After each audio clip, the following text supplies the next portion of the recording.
All right, We're good. we are there. Good morning, everyone. I'd like to call to order this meeting of the Texas State Board of Examiners of Professional Counselors. Today is Friday, November 4th, 2022 at 9:07 a.m. We are still meeting today via Zoom. Go ahead and do introductions. Dr. Bradley. Good morning. I am Loretta Bradley. I'm a professional member. I'm a Horn professor at Texas Tech University in Lubbock, Texas. And Janie Stubblefield. Good morning, Janie Stubblefield, licensed professional counselor supervisor, and I am a professional member. Dr. Amuna. Good morning, Dr. Leah Amuna, a professional member, LPC, professor at Texas A&M University, adjunct, Central Texas. Brenda Campanone. Good morning, Brenda Compagnoni, professional member, LPCS. Ms. Vanessa Hall. Good morning, Vanessa Hall, a public member. And Pastor Roy Smith.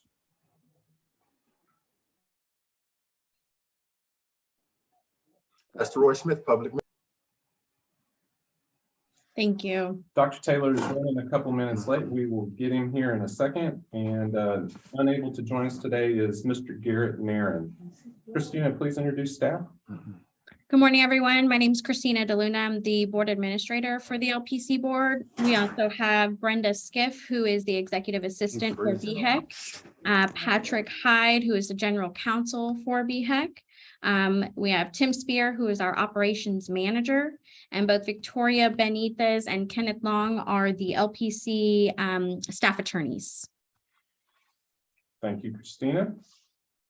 Let's go ahead and move on. Number 3, we do have an application to discuss. So Christina, will you kind of introduce Mr. Connor and the issue?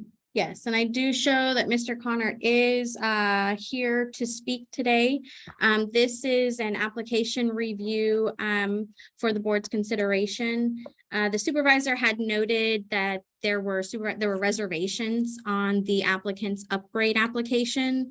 There has been some supplemental documentation that's been submitted to you all. There's quite a bit of information on it, but at this time, the board needs to consider if this LPC associate is ready for upgrade to full licensure based on the reservations that were submitted. Please note that the last 2 supervisors, board-approved supervisors that Mr. Connor was working with, did not have any supervisor reservations. Y'all did receive some letters of recommendation. He did complete some continuing education. But if there's some questions that the board members may have for him, he did want to be available for you all today. So I do have Benjamin Connor here.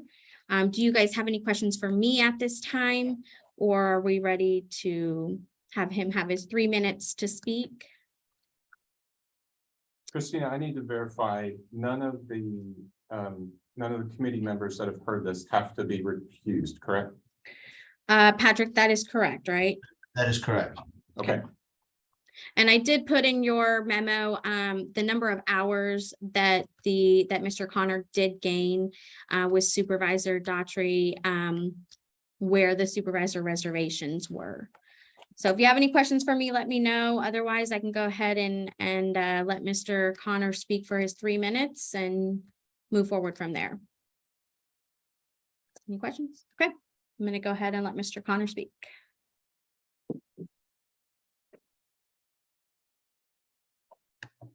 Morning, Mr. Connor. Good morning. Thank you for the time that I have to be in front of you guys. I appreciate your patience with hearing this information. I'm sorry that it's come to this point of taking up your time, but I appreciate you dealing with it. I was in an unfortunate situation early in my transition to LPC associate career. My supervisor wasn't communicating with the owner of the business that sent her a threatening letter about client records. I spoke with the owner of the business, Dr. Sheila McHenry, resolved the concerns, transitioned the client records without any compromise or any harm to clients. No breach of confidentiality took place. I did so in a difficult time frame without the support of my supervisor. I found a new supervisor, found a new employment, and was able to transition the records in a timely manner that was agreed upon by the owner of the business. Since then, I've only grown professionally and personally as a counselor. Both of my supervisors endorsed me for upgrade. You have a letter of recommendation there from my program manager at the VA. I've only been required in a more strict and stringent manner to take care of confidential records with federal employment within the VA. So my training there has been extensive, and my experience and knowledge have increased in the place that was originally a complaint, I would say.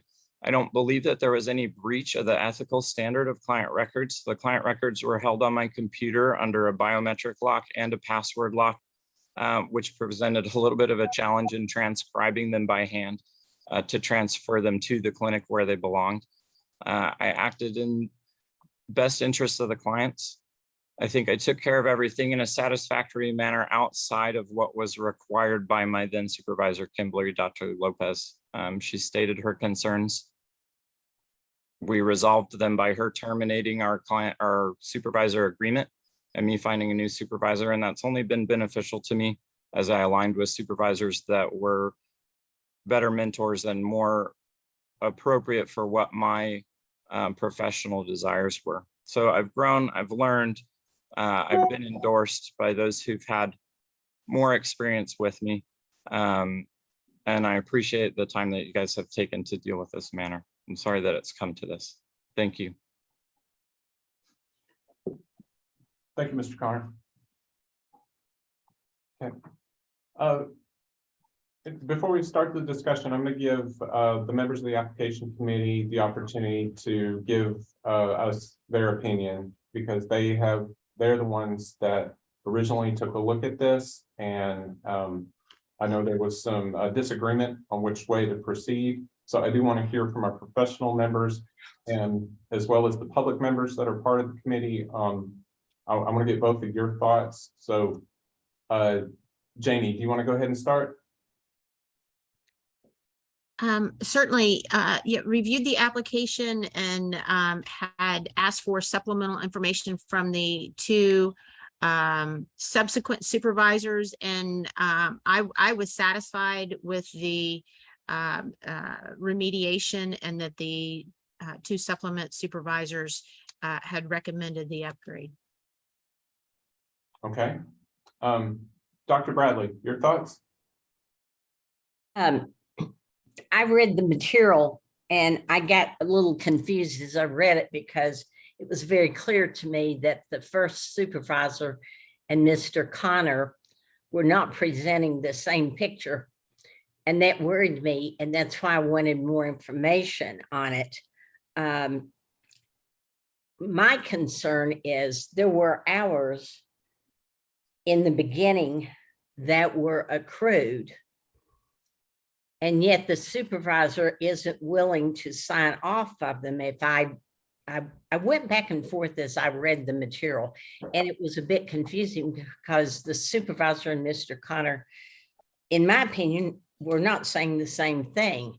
So the latest two supervisors seemed to be fine, and so forth. So that was my concern. So for you, it comes down to a matter of the supervised hours. Yes. It's not a question of whether he is worthy of the upgrade. It's a question of. Hold on a minute. I have a repairman that just arrived. I can't Okay. believe it. No, that's okay. Vanessa, do you have some thoughts on this? Oh, you're on mute. Okay, I read the materials as well, and then I looked at the rules and to make sure that he completed the hours, and it appeared that he did satisfy them. And And I didn't know if really they came to an MP because of just the personality difference, but it just really appeared that he did fulfill the requirements. So I don't know. That's my thought, because I'm looking at it from a person who is really about to encroach into this profession as a licensed professional counselor. And I thought, well, what if that's me, if I fulfilled it? But I didn't necessarily see eye to eye with my supervisor, and me and my supervisor are not really jiving much. Do I still get to pursue my licensure? Do I still get to move forward even though there's a personality issue? And it looks like he had the documentation from what I saw. I'm not an expert, but that's what I saw. Okay. Pastor Roy, did you have concerns? Well, I did. Initially, my concern was with the conflict between his supervisor and he. I had no problem with the fact it looked like at all his hours and his documentation and all of that was satisfied. My main concern was whether or not this person had the ability to communicate with clients in a way that would benefit them. And he seemed to have a problem with authority figures, especially those who were directly over him. But if his hours are satisfied, and I'm still kind of concerned about his personality and not being able to submit to the authority that was above him.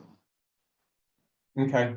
Do you feel better about the fact that his most recent supervisors have no issue with the upgraded license?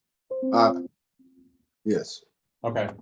For me personally, that makes me feel better. Just chronologically, if the most recent supervisor was the one that had the problem with it, that would give me more cause for concern. Okay. Okay, application committee members, anything else to add before we have a greater board discussion? Yeah, do I we have completed records? Did the supervisor get the completed records? Yes, Yes. And to their satisfaction, the supervisor is satisfied with those records? the supervisor did note in an email that they appreciated, you know, him getting the And files. is the supervisor here today? Let me see. She was not invited, and this is the administrative supervisor, is the one who said that he complied with the request. So that was the owner of the business. Okay. No, Yes. did she have anything that she wanted to add in this proceeding? It's in the material. There Well, were yeah, the last two emails. I read that, but anything? I mean, Other than that, no. Dr. Bradley, I know you had something. Go ahead. Yes, the thing that concerned me, I was pleased to read the material and see that he had improved and seemed to be on the right track. I was just concerned about records on the computer. I don't know if there was a HIPAA violation or not on this, but I was concerned about that records were on the computer. And if I read everything correctly, they had trouble getting them back. Now, it may have been a technological problem. But should those first hours, I have no trouble counting the last group of hours, but the first hours when the supervisor had questions. And what about, have you had any recent correspondence with the supervisor? I mean, from that first agency, are they satisfied with what happened? Or I don't know, as I would read it, I would get one impression, then I would get another impression. And I want to be fair to both sides, but I do have a question whether those initial hours should count when the supervisor is saying there were issues. The last two supervisors, in my opinion, that's a different type thing. The only thing I can add to what Dr. Bradley is asking is, I mean, you guys have all of the emails and everything. The administrative supervisor acknowledged and stated that she appreciated him getting the material to, the files to her, to her. I don't know at what point his board approved supervisor, Kimberly, stepped out of the picture. So I don't know at what point she didn't communicate anymore with the administrative supervisor to know that the files had gone back to that agency. So that I don't know, but it's all recent communication with both of those two individuals that you all have in your packet. Well, I'm sorry. For me, the issue is I applaud him that things seem to be much better, but I'm having trouble those initial hours that the supervisor had all these issues with. Do we count those hours, or do we start counting the hours with the supervisors where he's done well? Well, that's at our discretion, Dr. Bradley, so that's what we get to decide today. Yeah, I know, but I was trying to say, here's the issue for me. I didn't think I explained it very well, Chris. I got it. Mr. Connor, have you remained under supervision since you submitted your application for upgrade, and approximately how many direct hours have you completed since applying and waiting on this upgrade?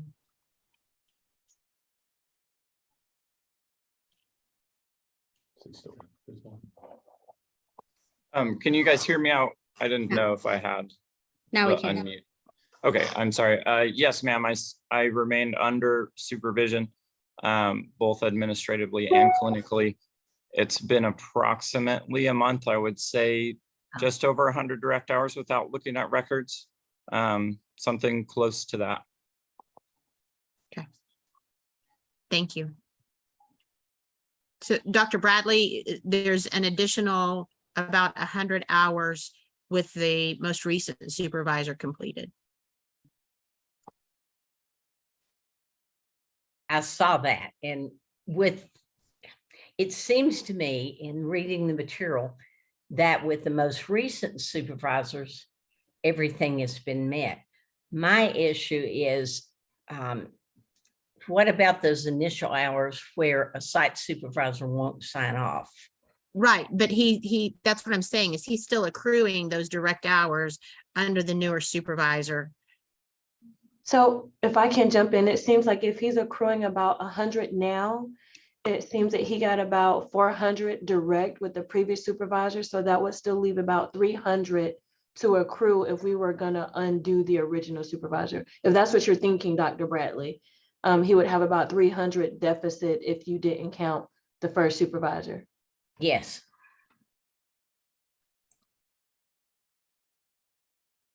No one is disputing that the hours were completed though, correct?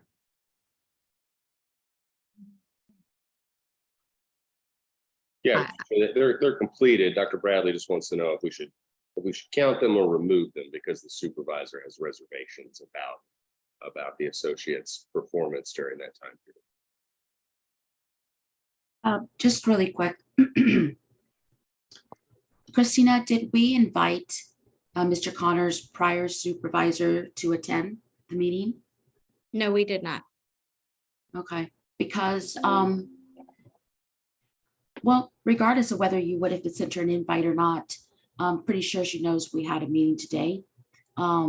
She could have probably been present to say whether, there was a difference of this or that. I don't see her present. It's concerning. That's the first. The second is the fact that Mr. Connor was the one who stepped up to ensure that the records were going to be transferred over. Where was the supervisor at that point? I'm talking about his LPCS supervisor. She should have been a part of that process as well. I mean, we supervise you up until the day the board decides, okay, that's it. You no longer have any ties, with each other. So I'm almost leaning towards being concerned about the supervision that his first supervisor provided for him. So, I feel like Mr. Connor has met everything and needs to move forward. Thank you, Brenda. I don't share your concerns there, but I do agree with your conclusion. I see it as he has first supervisor learned some stuff, learned how to manage records better. Looks like he's performed that. The next two supervisors, they say it's good. And then we have that site saying that they did receive records to their satisfaction. So it seems like if this was a complaint, if we were going at this from a fully licensed individual, this would either be a found and corrected or a CLA with like 6 hours in record keeping or something. So as an associate, a young therapist, I think he has performed and completed the objectives. So I would be agreed to move forward. I would also be agreed to move forward with conditions of training and record keeping or ethics. Dr. Amena, go ahead.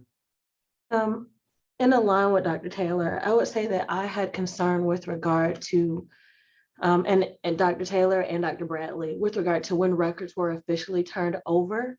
I do see the email where a supervisor says, hey, thank you for sending the records. But then I also see information that says, we got a packet. And I said, thank you for this packet, but I didn't look in the packet to see that there's nothing inside the packet.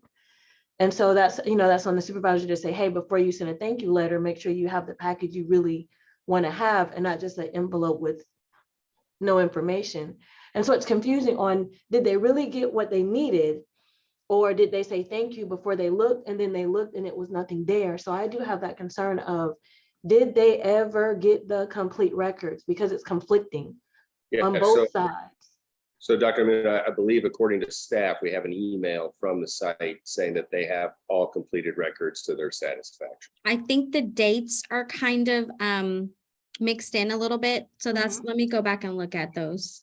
And that's what I was trying to figure out, because one said thank you, and then one said it wasn't complete. Yeah, I couldn't determine that. In the packet, it presents as out of order. So what Correct. we're looking at is the manila envelope that we're looking at. This, from my understanding, was happening during the event. Okay, and now he's a year or so later, he's upgrading, and we have an email from the site saying that everything's good. So we have all of our. So I think the supervisor did what they should have done. They were splitting ties. We decide this is not in our best interest. You're going to upgrade. I have a reservation because of this event, so I'm going to do what I'm supposed to do and check this box just to let the board know that this is a concern. The next two supervisors say he has learned from this. He's done great. No concerns here or there. And then now he's applying for upgrade. So it looks like that's the way it presents to me. And I'll say to your statement, Dr. Taylor, with regard to training and remediation, I do see that he's gone through ethics training already and HIPAA training already. I see that they're kind of like the 1 hour or 0.2 hour kind of online VA training, because I've done that myself. And so I would encourage, I don't know if I would enforce, but I would encourage something more intensive than a potential kind of like click through training for HIPAA and for ethics and for record keeping. Yeah, I like your train of thought, Dr. Amena. I think we can do that. We cannot really specifically say you must take this exact course, but we can definitely say you need to take a course, that's 6 hours in record keeping and ethics, contingent on getting your full license. So we can do that. Patrick, can we do it after the fact as well? Is that possible, or is that too difficult for staff to track? Are you talking about doing an eligibility order where you actually have an order that enforces it, or you just ask him to go submit that? I believe he's already done didn't he do some records training, Christina? Yes. He did. It's in the packet. So I applaud the effort of saying, hey, before I go to the board, I'm gonna make sure that I have this training done in ethics, in HIPAA, in record keeping. But it's just the format, the platform, not knowing if you're able to truly digest information, just because by sleep, I've taken some of these myself.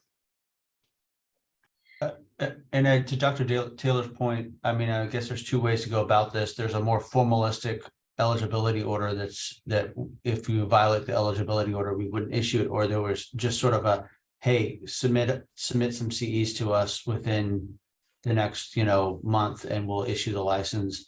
But that one's not, if it doesn't follow that, we don't necessarily have a written signed agreement to then enforce, I guess. So. Go ahead, Vanessa. Isn't Mr. Ben Connors showing that he's learned the lesson? He's under new supervision. He is complying to the rules. There hasn't been a complaint or any type of write-up against him. He is actually accruing hours. He's here representing himself. And in the absence of any type of penalty or formal penalty by the rules, he's doing everything to show that he's willing to learn the lesson and move forward. And so I guess I'm wondering, one of the reasons I couldn't vote on this was I didn't have a list of kind of punishments or consequences for his action. I didn't know, how do you punish the actions from his first relationship with his supervisor when he's with new supervisors, he's accruing, he's doing the work, he's showing that he's moved on.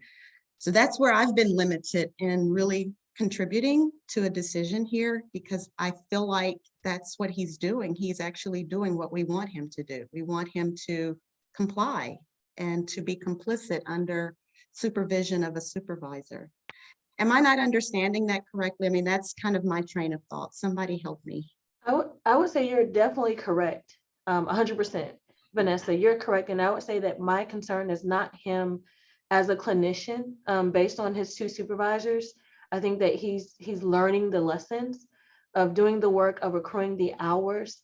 I just think that if I had to sit before Congress and say, am I 100% comfortable based off of the training that he's done with record keeping? Because that's where my concern is. It's not him as a clinician. It's just the record keeping part that something intuitive to him didn't say, now that I'm no longer a part of this thing, let me turn over these records immediately, because these are not mine to keep, is my concern. And so not having the clear concrete of why weren't they completely turned over immediately? Like, I work for A&M, and the day that I'm here or I'm gone, those are not my records. They belong to the institution. And so that's where I had a little issue. I think that he's probably learned that, but I'm still tugging at myself on that issue. But you're correct. I'm with Vanessa on this from another public member perspective. For me, I like the fact that it is not in dispute that the hours were completed. It sounds like there was a personality conflict with the initial supervisor, and I like the fact that supervisors following that one have no issue with the upgrade.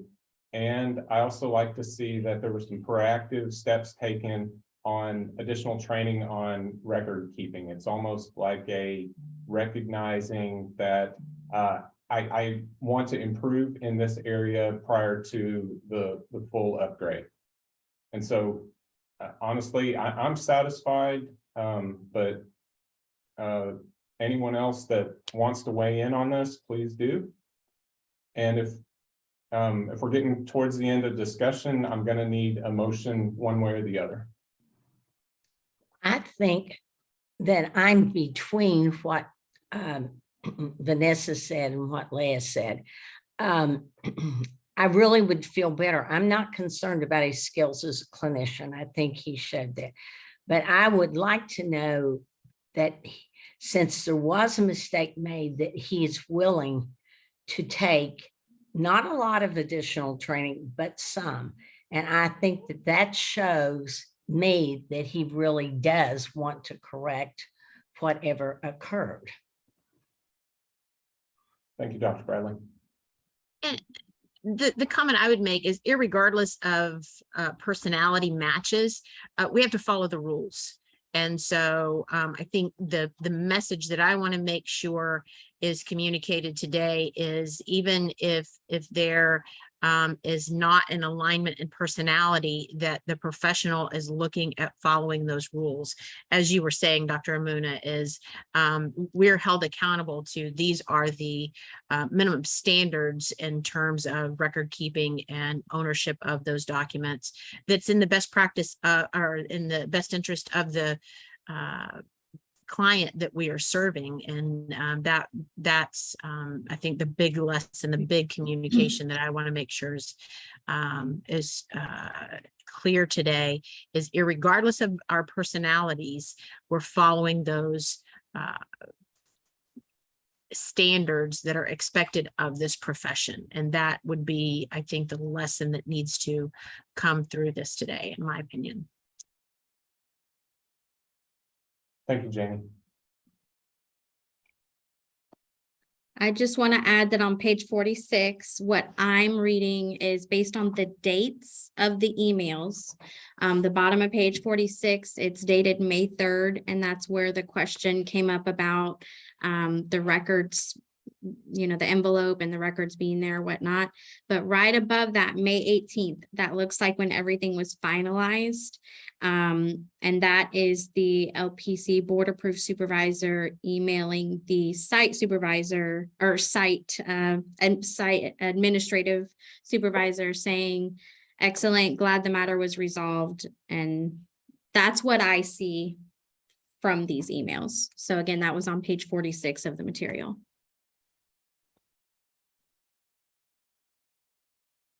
And that statement was made by the LPC supervisor or the administrative?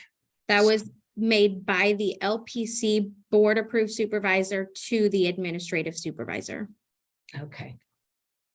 And that was my question. So on that date, when she said she receives a packet in the mail, is that the packet that she received that had no documentations in it?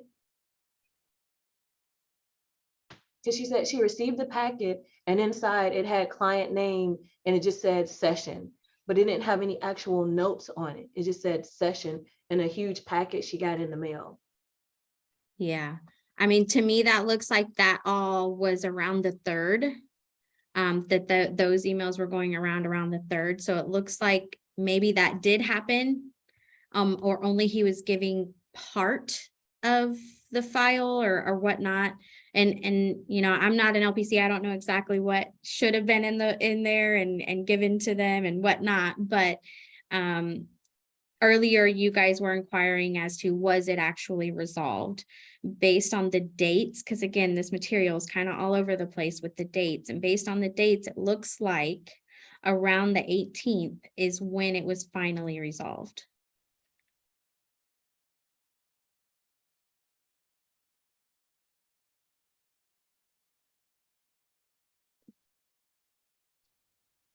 So on the 12th, there was still some communication about the, you know, transferring it from his computer, this and that, to the 13th. So that's what I'm seeing.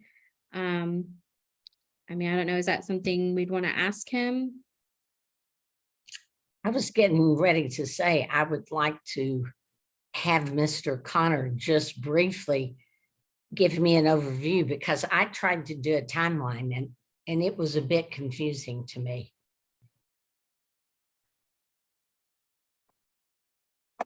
Miss, you want him to go ahead and speak? So I would say, if nothing else, the direct question from me would be, after they received the packet that had nothing in it, when was the date, or when in the emails does it show that they actually got the files that had the information from the clients?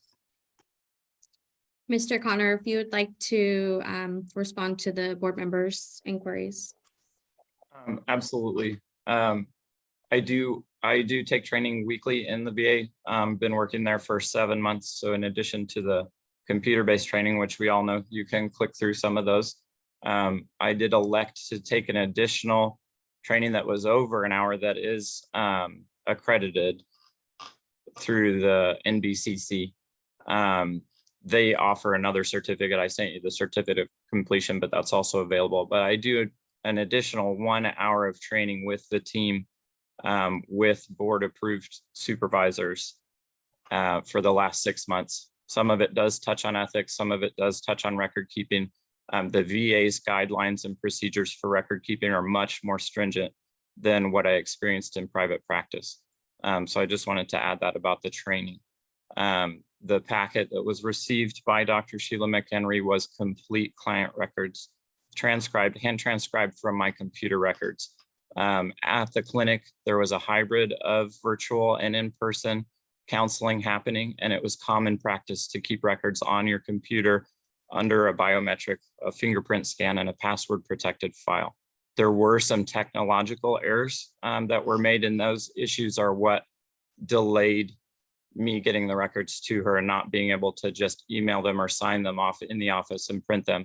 And that was due to my own permissions on my computer that I've since learned from that created a little bit of havoc in the delay of the transfer of records. Dr. Sheila McHenry did receive the records to her satisfaction on the timeline that we agreed upon.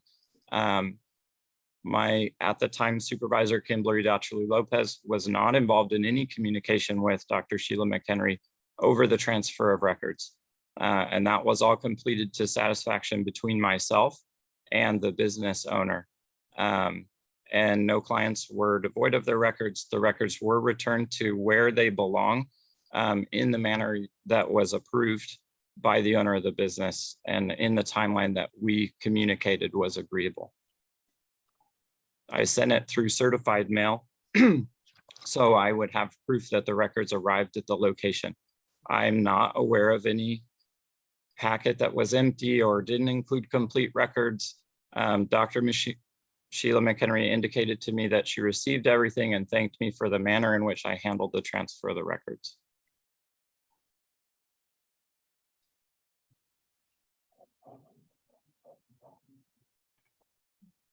So outside of the envelope that was mailed, were there any other records transferred? The records that were transferred were the ones that I spoke of through the certified mail with the receipt. And there were no other records. It was one set of all the records that I transcribed. And that's what I sent certified mail, and that's what she received.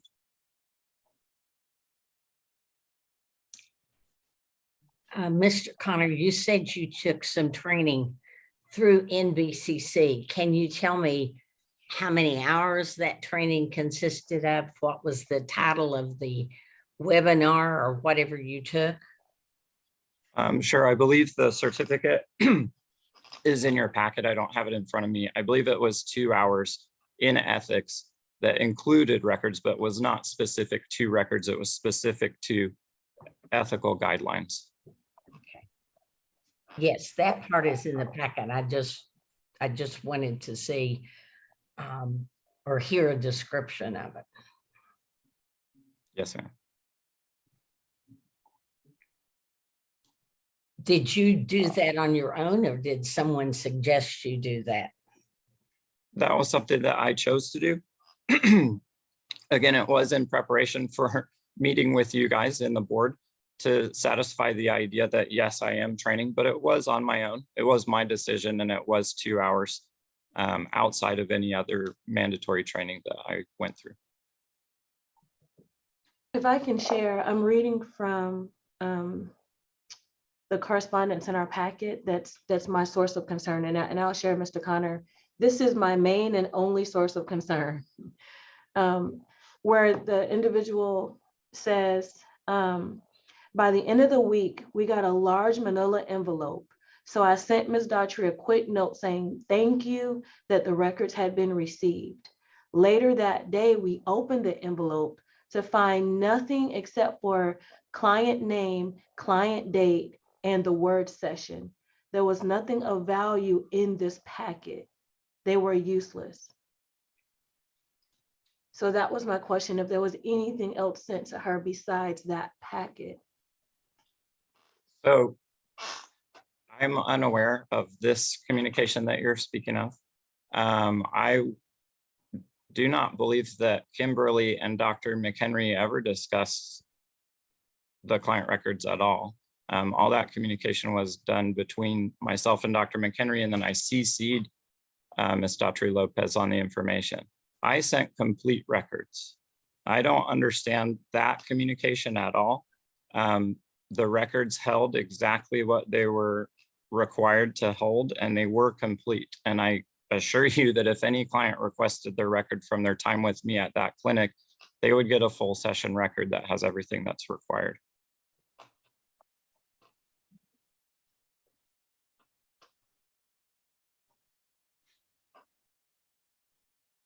Since my leaving the employment and the nonprofit that we started together with Dr. Sheila McHenry, she's also lied to the VA about me terminating my employment there. She told the VA that she fired me and that she would never hire me again. And I have my letter of resignation and emails and texts from her saying that she appreciated my time there and the way that I handled client turnover and termination of those client relationships. And she has all those emails dated. And so when the VA investigated that, they found her to be lying about it. I know that she holds some ill will towards me, and I don't know if that communication was part of that, but she did completely receive the records that were full and what was necessary. I do know that, and there was communication between me and her that she stated her appreciation of the way that I handled that transition.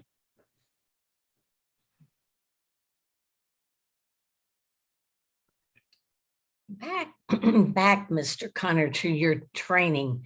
You said 2 hours with NBCC. Of that 2 hours, how many hours would you, or what portion of that was record keeping? I would say something like 15 to 20 minutes. It was one of the topics on the objectives, the learning objectives in the training. It certainly was not the complete training. I don't know if that exists, if there's a complete focused record keeping only training for counselors. That's what I found. And I think that would probably be a good estimate, 15 to 20 minutes of the 2 hour portion. Did you feel that it covered some of the things that you had experienced at your first site? I mean, like Yes, ma'am. sometimes when I take a training and they go over things and I'm like, ah, yes, I know this happened. It certainly did, ma'am. One of the board members, I believe it was Ms. Amuna earlier, said, you know, did you know that these records belong to the institution and that they are theirs the minute that I leave, that those records belong to that clinic. It definitely covered that. That's definitely something that I've learned from and a mistake that I will not make again. But it did touch on that. And I do understand the transfer of records and what is at stake there.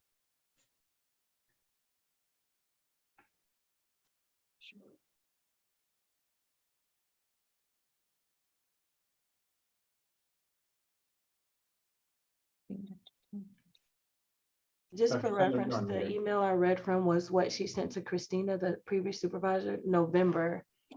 That the email is dated November the 2nd. So again, my confusion is essentially just kind of, I think someone mentioned he said, she said now at this point. Yeah, Dr. Amina, I'm not one to jump into the he said, she said games. So you know, the fact pattern that I see is that we have an associate that had a reservation with his first supervisor, has done supervision with 2 new supervisors, has no issues from them. We have some emails stating that records have been completed. Nobody is here from the practice. Nobody is here to represent the previous supervisor.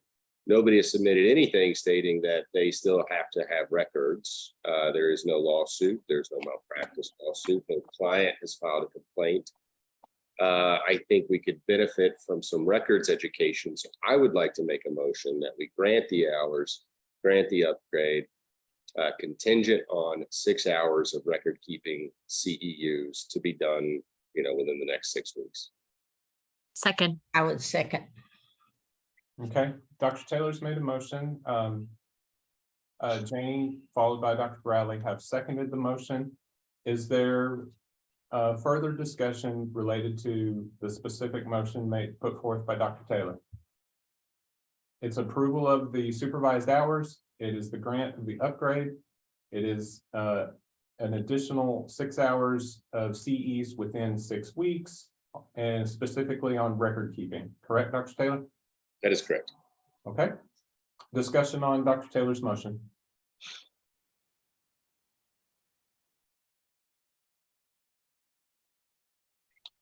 Is everybody okay with the 6 hours and the 6 weeks?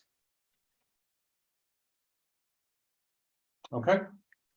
Then at this time, we will go ahead and vote the approval of Mr. Connor upgrade in his license contingent upon the completion of the 6 hours of CE within the 6-week time frame. I do want to make sure we see everybody on camera for this, so please, if you are in favor of the motion, please go ahead and raise your right hand.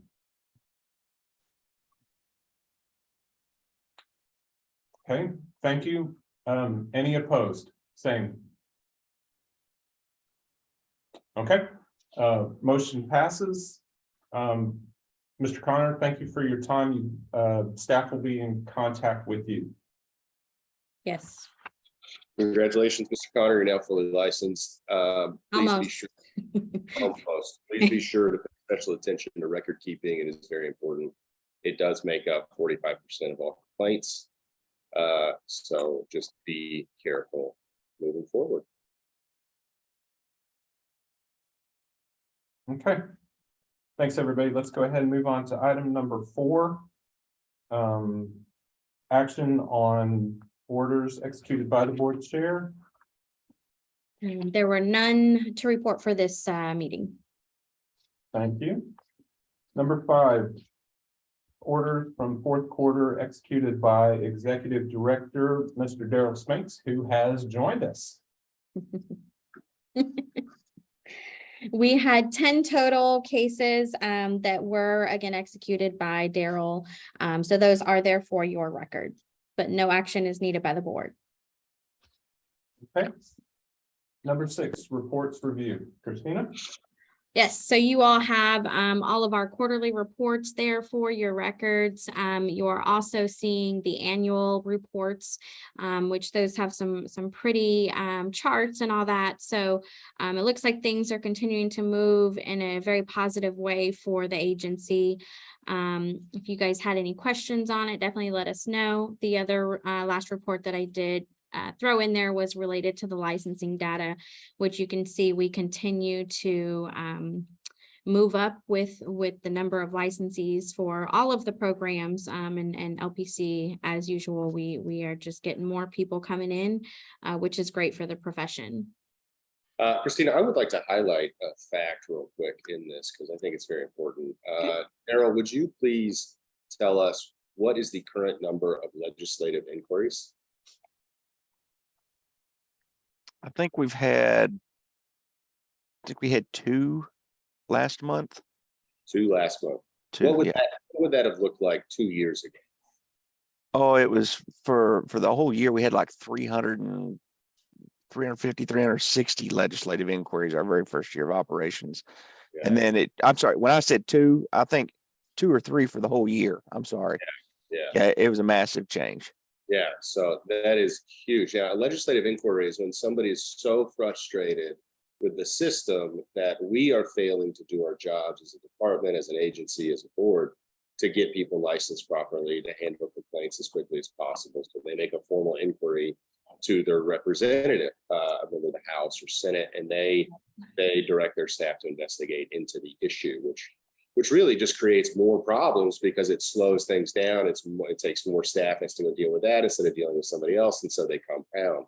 What I really want to highlight and applaud our staff for is the amazing job they've done over the last 2 years.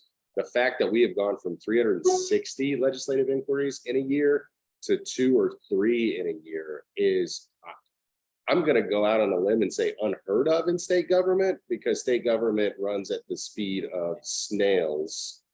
I think we make the post office look like Amazon, like that's how slow we are. So the fact that we did that in 2 years is like, I mean, it's basically a miracle. It's amazing. So great work, team, great work, staff.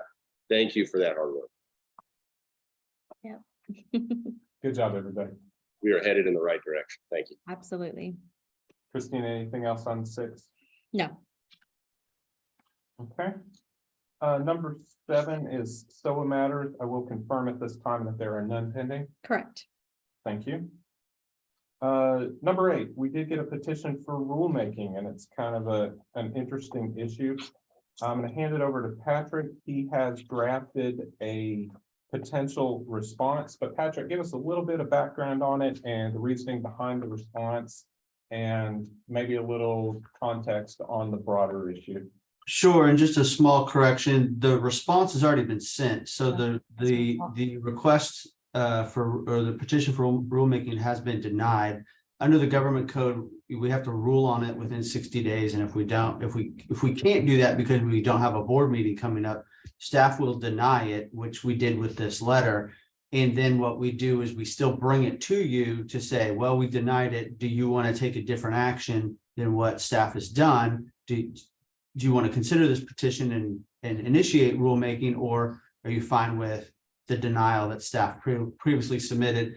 A lot of what's in here is they wanted to, the letter specifically deals with service animals, and they're wanting to put some limiting language in the LPC rules about limiting the ability of how LPCs would be able to issue these sorts of letters. We currently have rules that I think already address this if they're not, writing, if they're issuing, recommendations for service animals and they're not really doing any substantive work, they're just rubber stamping them. So I think we already have some rules that address that. The other part of it is that if you were to initiate rulemaking like this, it would put LPCs at a much different playing field than any of the other 3 professions that don't have these sorts of restrictions. So staff didn't see that there was a benefit to this. Ms. Stubblefield, it looked like you had something you wanted to say. Sorry. I just wanted to make the clarification. We weren't talking about service animals, but emotional support animals. Yeah, that's right. I'm sorry. So that in general, that sort of sums it up. We didn't really feel like there was a need for this change. So, but again, we want to put it to you so you can do something different if you want. I'm going to go a little step further than what Patrick said. This was kind of when I saw this, I hearkened back to the lawsuit that TMA had filed against the Marriage and Family Therapy Board and their challenge to the board saying you don't have the ability to diagnose. When I saw this petition, the way I read it was basically going to strip LPCs of the ability to do any kind of diagnosis. And I know y'all all know this, but I'm saying this more for the public's benefit. That will cause an absolute train wreck in the mental health system in this state. I'm going to say we can't do this. So this is going to be an absolute unmitigated train wreck if LPCs do not have the ability to diagnose. So I'll just shut up and leave it at that. I fully agree with the denial of this petition for rulemaking. And as it said in the denial, there are rules regarding professionals doing the necessary training for that. And so I'm in support of the denial letter. And I don't think we need a motion or anything, right, Patrick? It's already done, so just that they agreed to it. Only if you wanted to take some different action than what staff already did, but you don't necessarily have to approve it because we already sent the denial, so. I'm in agreement with your letter. I thought it was well written. And, it's already covered. I agree as well. Good job.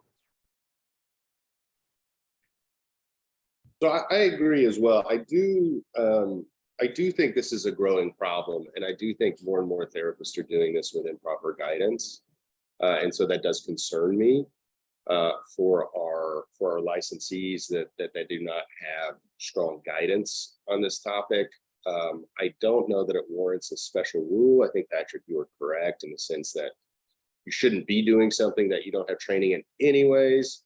But with ADA kind of like sandwiched on top of this, it creates a very nebulous world of just confusion. And so I definitely understand this gentleman's concern about these letters being abused and, people bringing in pet animals and destroying property. I mean, that does happen, right? Delta Airlines, filed a large lawsuit in Georgia over what they call fraudulent ESA letters. They sued, it's like something like 500 therapists for writing ESA letters, for animals that shouldn't have ESA letters.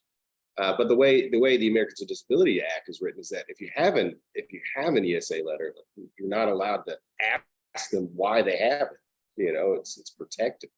So it just creates a system that's easy to take advantage of. And I'm not saying that any of our therapists are necessarily doing that, although I do believe some of them are accidentally doing that. And I think our profession would benefit from a structured approach to emotional support animals, meaning you need to see the person X number of times, you need X number of assessments. But I don't know that that is our place to manage that.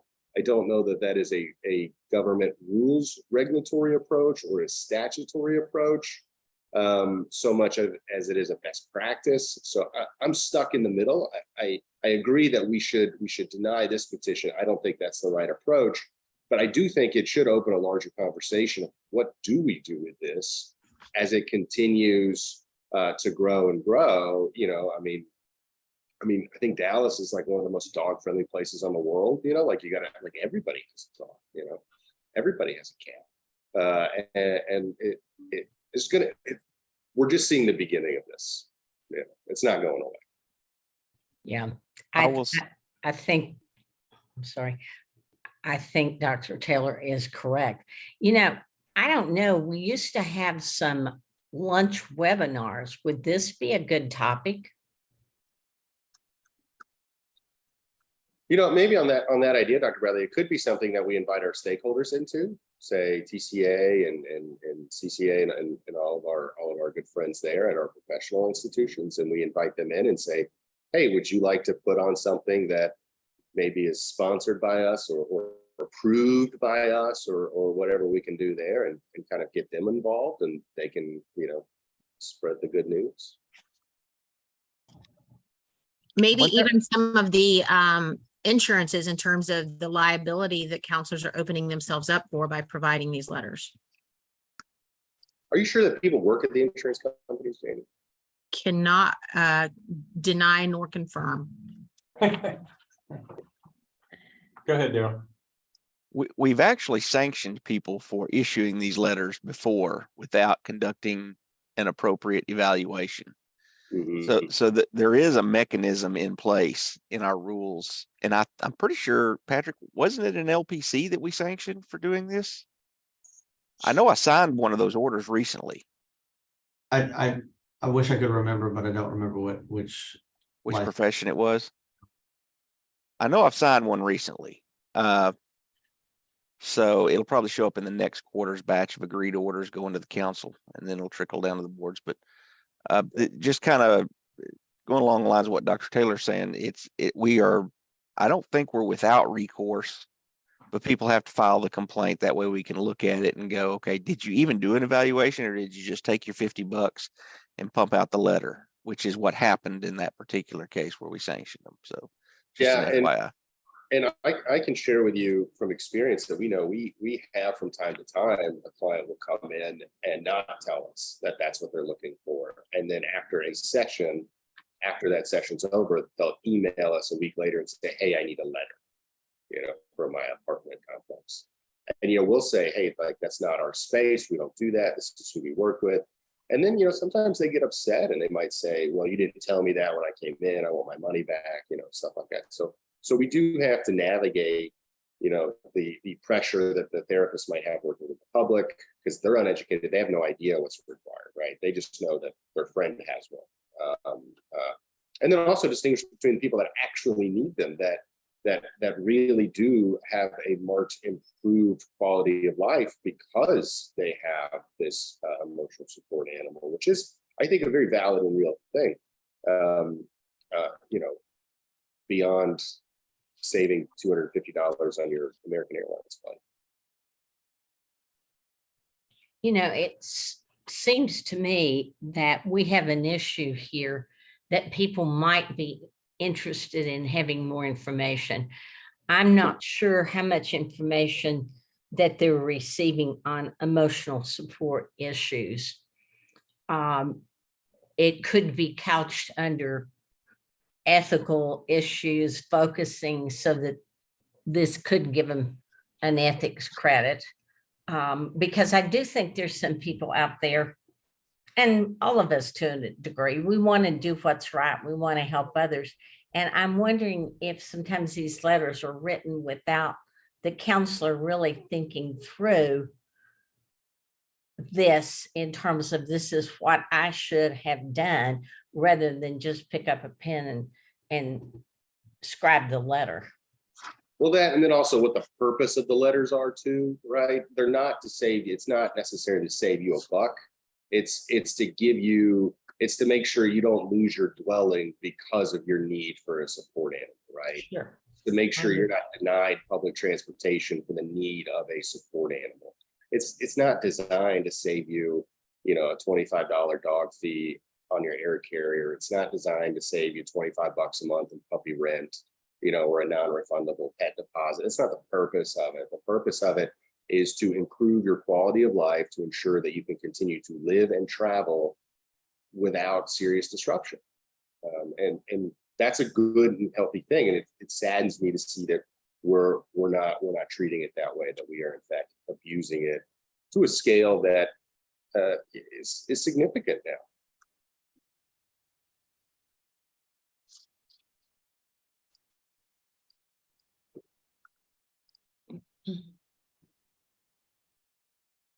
Okay. Anyone else have anything to add? Patrick, thank you for the sending the well thought out response. We appreciate that. I think we can leave this as this is an issue that is present, but rulemaking is not the appropriate way to address it. But perhaps if any of y'all feel as though it's a topic that's appropriate for a lunch and learn, then hit me up, hit Christina up, and then we can start workshopping it, something along the lines of ethical concerns over issuing letters regarding emotional support animals or something of the like. Chair Halbauer and Dr. Taylor, to your point, I attended a wonderful training at TCA. I remember it was in person, so it's been in the last, I don't know that it's the last couple of years, but on emotional support animals. So TCA, if you're out there, maybe look through your archives and see who offered that training, and maybe connect us so we can offer that to the larger public. Thank you, Jane. TCA, raise your hand. Please serve for TCA. Raise your hand. So Dr. Bacon or Angela? Right. Would either of you like to chat real quick with us about this?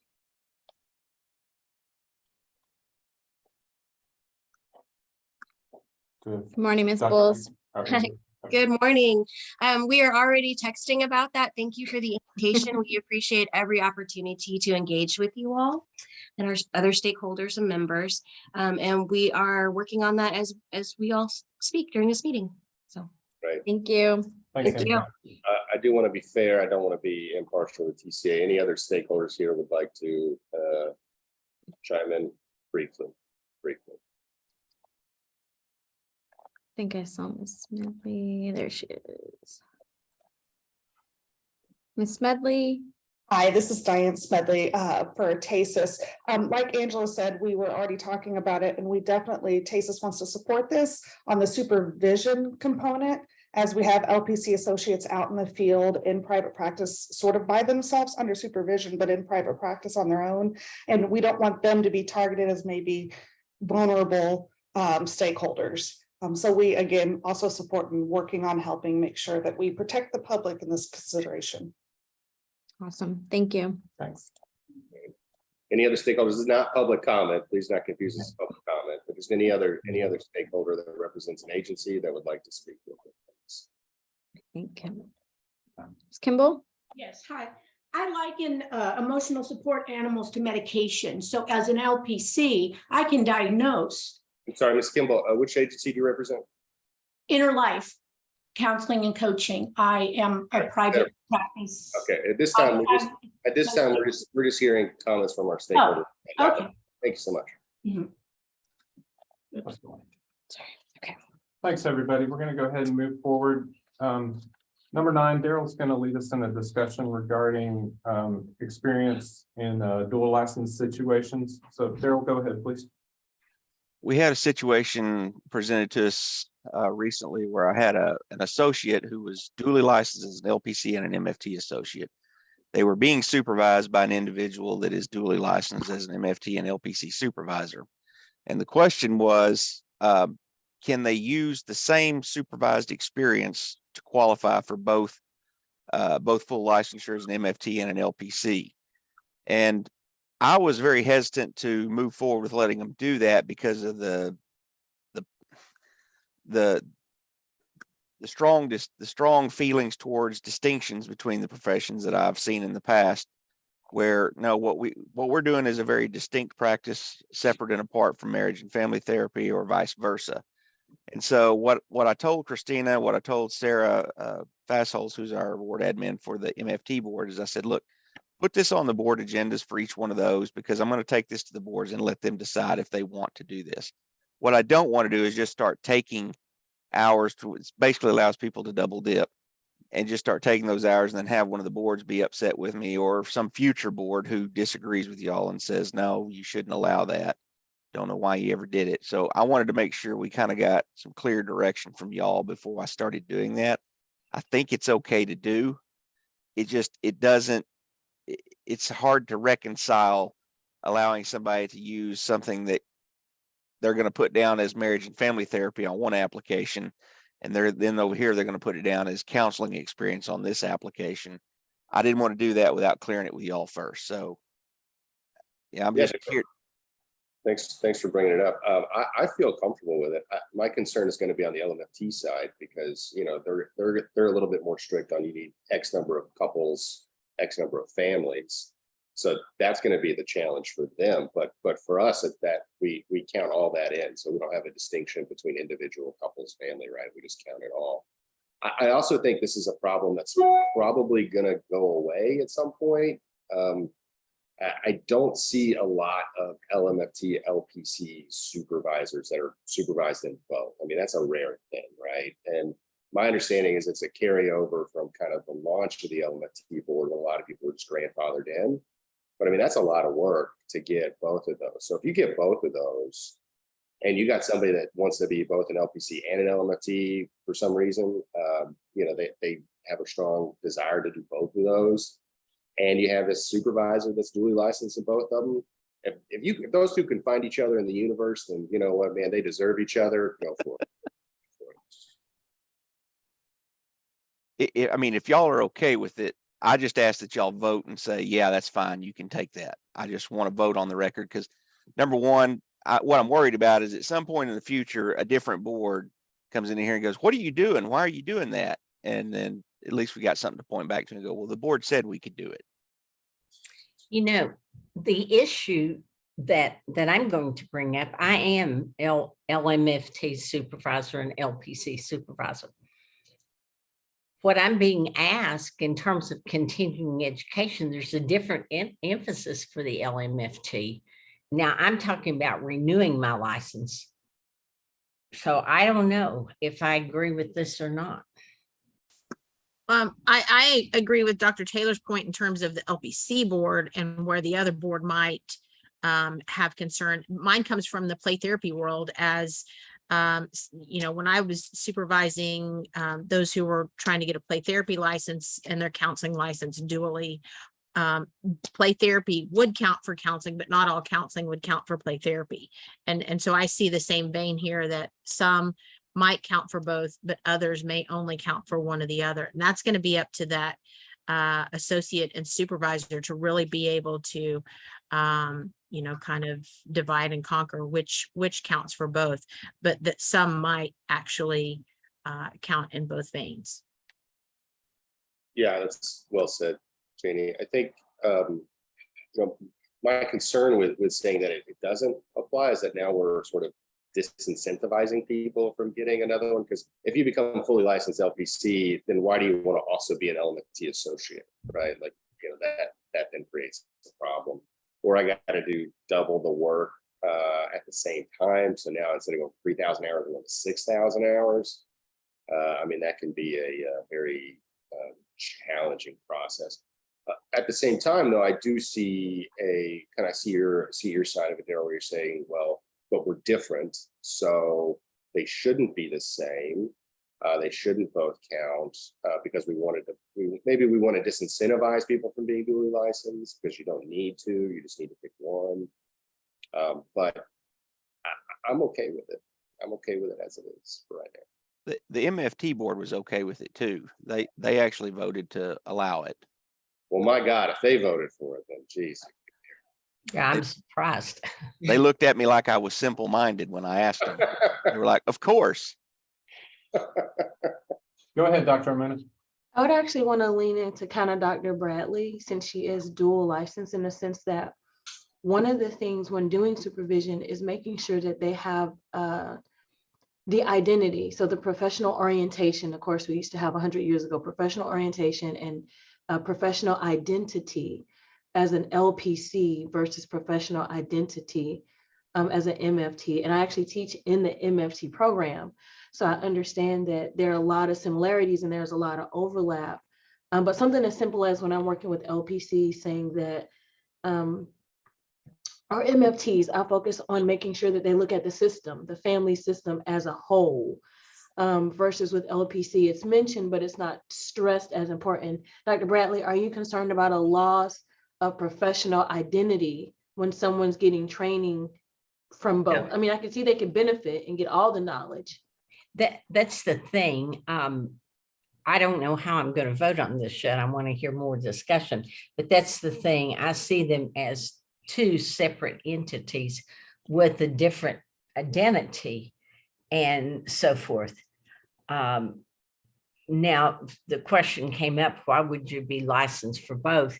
This doesn't affect the board, but in a CACREP program, which I'm in, you've got to be qualified to teach duly qualified to teach the courses that you're assigned. So it's to my advantage to have both licenses. Right. But yes, I think professional identity is a big issue. Right. And I would share that concern with you, Dr. Bradley and Dr. Minnick, if it was a singly licensed supervisor. If it was just an LPC supervisor, I'd be like, yeah, that's a problem. But since the supervisor is duly licensed in both as a supervisor, I feel like they would be the one person that could guide them through that identity crisis. We'll just go crisis. Why am I doing this? Agreed. Again, when I teach in the MFT program, I kind of call myself a day walker. I'm like, okay, this is what we're doing on this side. And then I go over to the LPC side. So I think that someone can benefit from having both. And if MFT has approved it,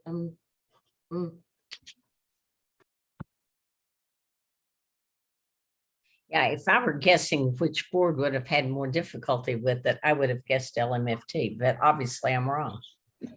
Right, Daryl, were they snooty about it? Did they say something about us? They didn't say anything about y'all. It was just, they were like, why are you bringing this to us? This is, of course, yes, you can do this. It's like, duh. I'm like, well, okay, y'all have always been very distinct about we're this, they're that.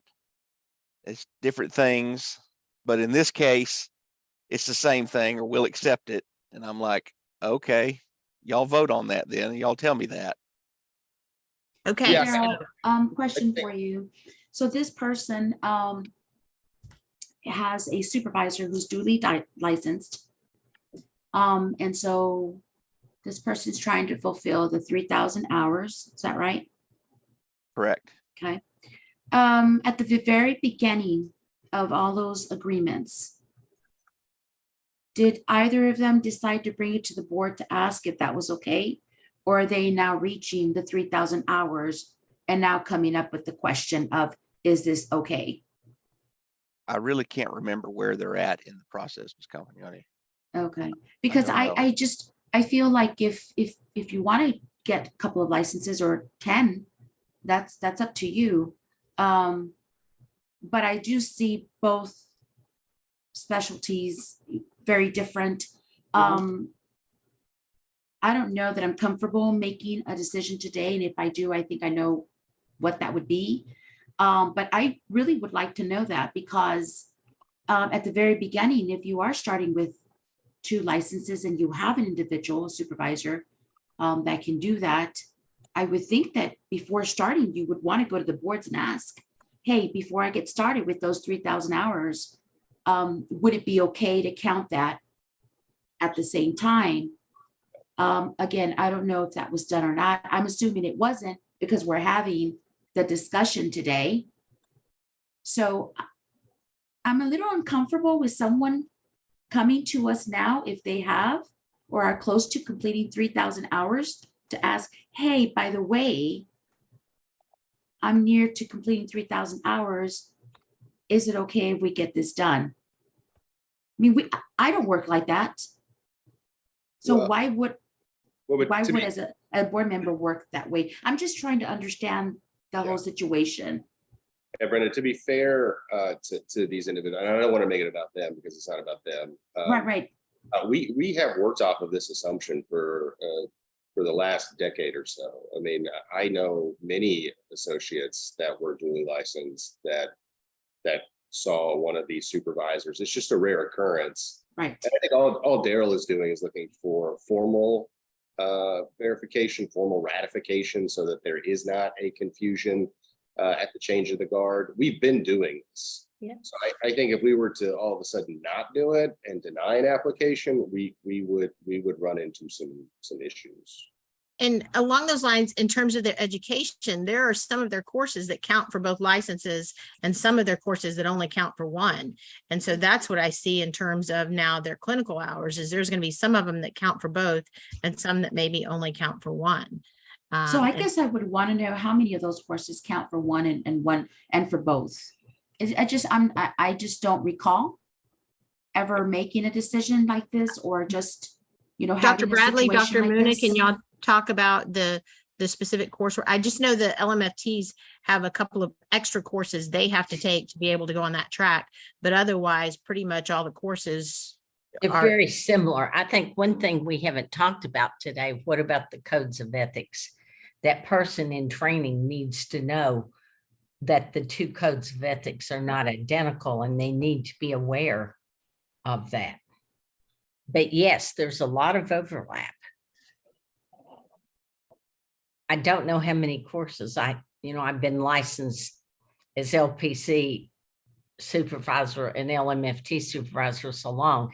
I don't remember that, but I do remember that I had to show specific course training. And as what I recall, it was more stringent.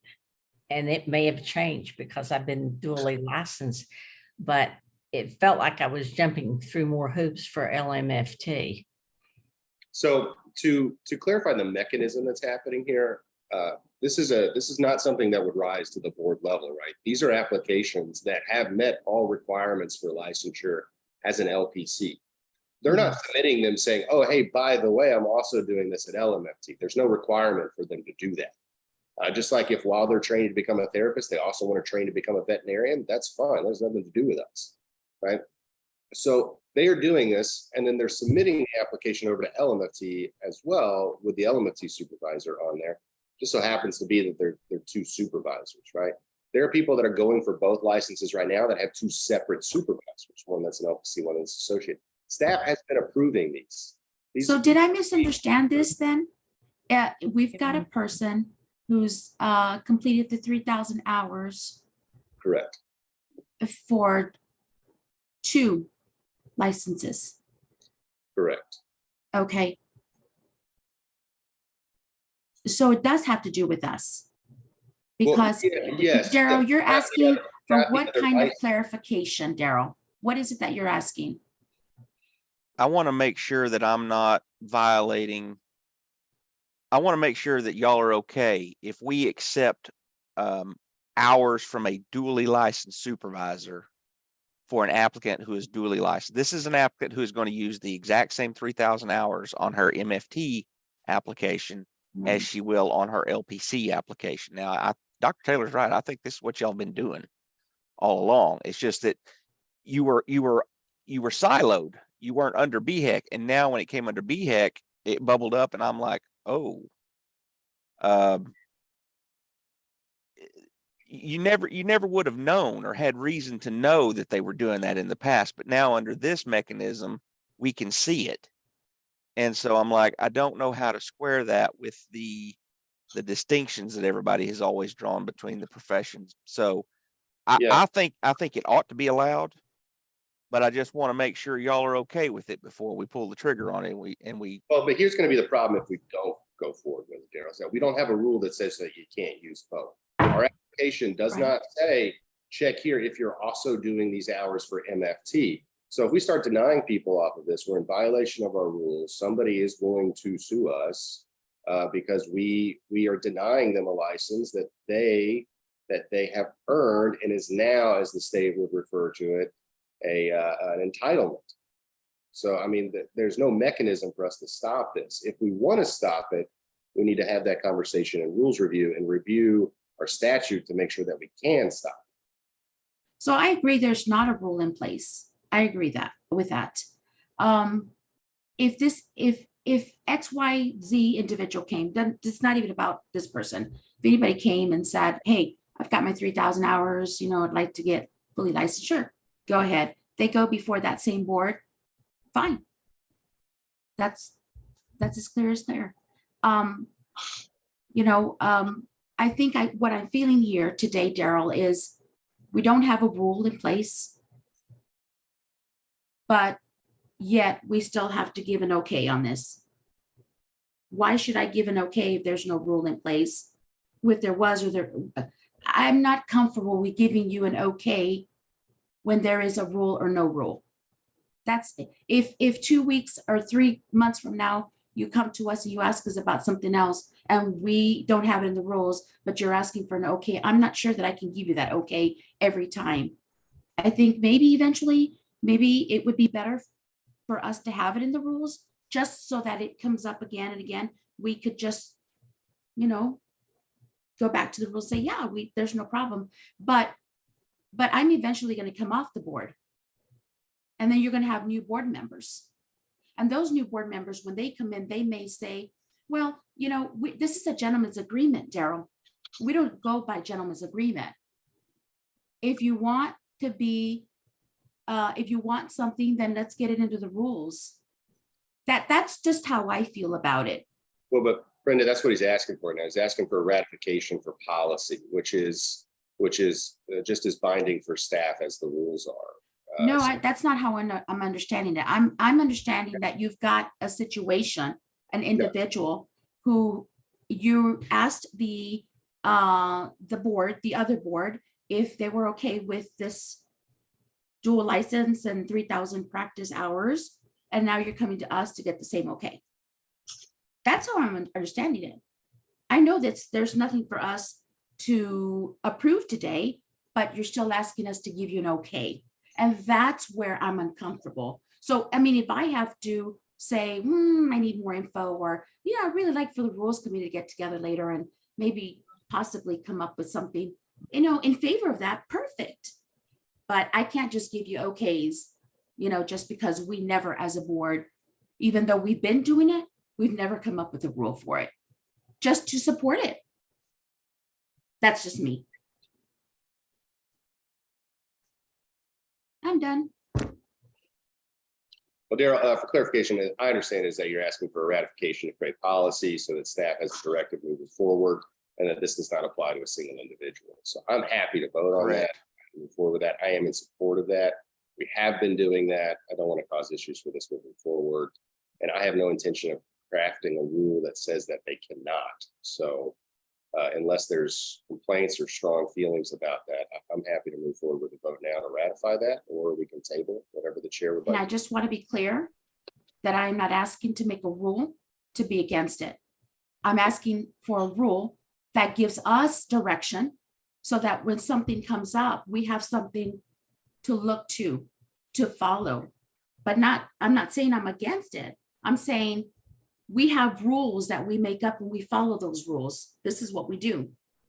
But we are not a board that just takes these things, you know, by whim. Okay, well, Daryl came before us again, accordingly, ask us for another okay. You're eventually going to have somebody's going to come up and say, why are you just okaying things? Do you just not have time to make a rule, or do you just, because everybody follows rules? So that's what I'm saying. So I'm not against it. Let's be clear. I'm just saying that I'm not comfortable if I don't have something in writing.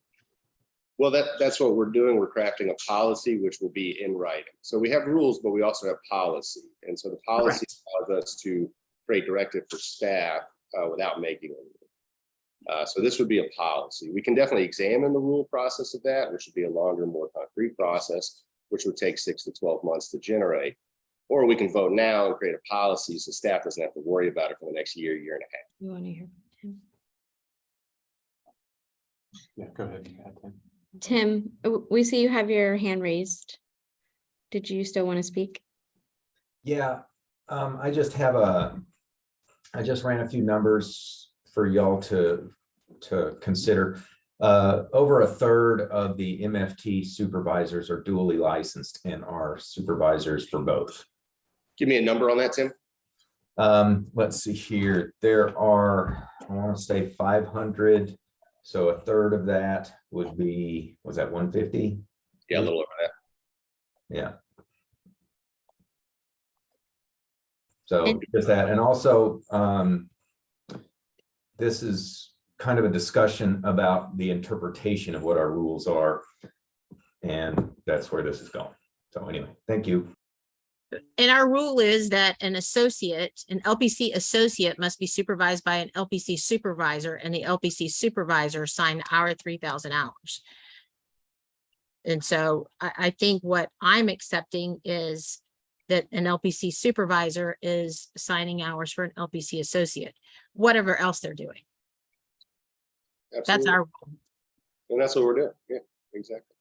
And LMFT's agreed to do the same thing. So I mean, it seems like there's no real issue here. We're just ratifying Daryl's request to create a policy to put that in writing to create continuity between the boards. I think there is another issue. I think I've kind of resolved it in my mind. Is double dipping of hours. And then I think there's another thing that when you renew your LPC your supervisor license, when you renew your LMFT, there's a lot of confusion because, for example, does the sex trafficking course count for both? So you've got this also hanging out here. Or do you have to take a new course at each renewal, one for the LPC supervisor and one for the LMFT? So while they're not identical, I think there's some carryover. Yeah, and I agree with you, Dr. Bradley, that would be a discussion to be had for supervisors. But I don't want to complicate this issue, which is just for licensing hours, not supervision carryover. But I agree with you that that is a different conversation to be had. Yes.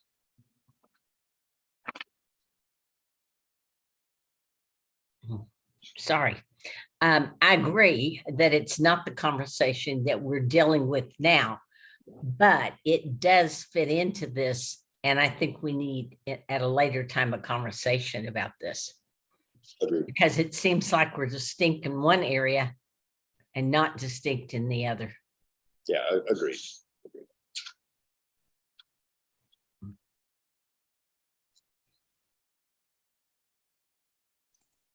Daryl, do you need a vote, Mr. Chair? Do we want to vote on this, or do we want to table, or what would you like to do? We don't have any motion yet. So I move that for clarification point, as of today, November the 4th, 2022, that the LPC board accept hours for LPC associates signed off on by an LPC supervisor, even in the event of that they are duly licensed with any of the other BHEC boards. And direct staff to draft a policy of the same. And direct staff to have the policy in place to be able to fulfill that requirement. I will second that motion. Thank you very much. Okay, we have a motion and a second. We need, at this time, we'll take discussion regarding the specific motion.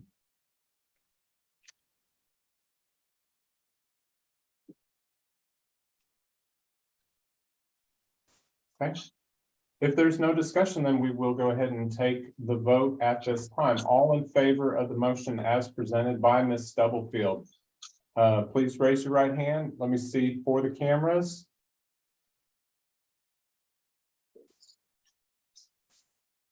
Okay, thank you.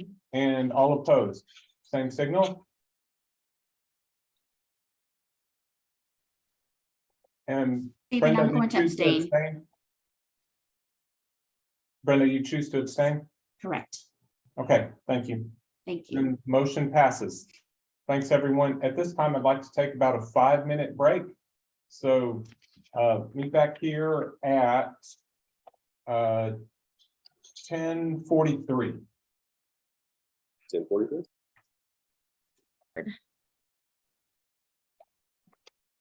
Thanks, everybody. We'll go ahead and come back to order at 10:46 a.m. Number 10 is rulemaking. I'll hand it to Christina for the update. So no new rules at this time. These are rules that we that were presented to you guys and you guys did move forward on in September 9th at your September 9th meeting. BHEC did review them on October 25th and approved them, adopted them. It will now go back to OOG for review and then get posted to Texas Register for public comment. So keep an eye out for that Gov delivery email to go out, that blast. Spread the word if you know someone who is not signed up for it. That Gov delivery will give you the instructions on how to submit your public comment for those rules. Okay. Number 11, Rules Committee met on Monday. So Dr. Taylor, we kind of talked about what came out of that. Yes, we met Monday for a very fun, exciting conversation on two topics. One was how our informed consents are structured, looking at possibly making those a little bit more simpler to increase protection for the individual licensee when they do not have authority to craft the forms themselves. Thinking of like, when they work for an institution or a large corporate practice, those types of things where they have no say in the crafting of the document itself. So we've just been looking at that. No rule has been drafted as of yet. And yes, I know what's going to come in public comment, TCA and the rest of you. We will seek your input. You will. We were very, very interested. Your name came up several times, so don't worry. The other rule that we discussed, it's not really a rule, and it's something that we know we do not have statutory authority for quite yet, but it is concerning. Several issues have been brought to our attention about conflict after leaving a job through non-competitive agreements where somebody works for one practice, leaves that practice, tries to work for another, and then there's some kind of non-competitive agreement that they might have entered into. And the issue for us that we discussed was how this impacts continuity of client care, and that it impedes the client from choosing which therapist they want to work with. Now, legally, our wonderful legal team has been very clear that there's really not a whole lot we can do to stop the formation or agreement of these documents. But we find it interesting that the legal field and the medical field both have issues with these in statute where they're not allowed to agree to non-competitive agreements. They're not allowed to enter into them. So we are monitoring this situation. We're taking a look at it. Again, no action has been taken, no rules have been proposed, but we are in review. So that's what we did on Monday. Thank you, Dr. Taylor. Applications and supervision issues. Christina? I was just going to report that we did have the one case, the Application Supervision Issues Committee did review the one case that you all did review as at the full board here from agenda item 3, but that was the only case they had. That's it. Okay. Number 12, we need to nominate and vote on a public member to serve on the BHEC Council. I would say I'm happy to keep doing it, but if you feel as though you would like to head in another direction, then I will understand. Well, I would like to nominate you, Chair Hallbauer, as my BHEC buddy. So let's stay BHEC buddies. A Thank you. second. Now, who was that with the second? Thank you, Dr. Amanda. Do I need to abstain? Patrick, does Chair Hallbauer need to abstain from voting on this? I mean, you can vote for yourself, right? That's how democracy works. Yeah, I don't know that he has to. Okay. There's been a motion that I be renominated to represent LPCs as the public member on BHEC. Is there any discussion on the motion? All right, hearing none.